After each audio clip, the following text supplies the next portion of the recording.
LDR, Long Distance Relationship.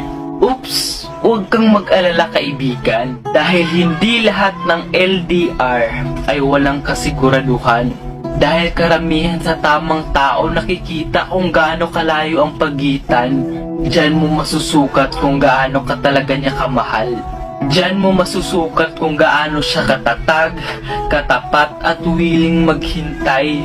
Dahil kung kaya niyang mahalin at pahalagahan ka habang malayo kayo sa isa't isa, ano pa kaya pag nagkita na kayong dalawa? Kaya ikaw, pag may ka-LDR ka, pasalamatan mo siya.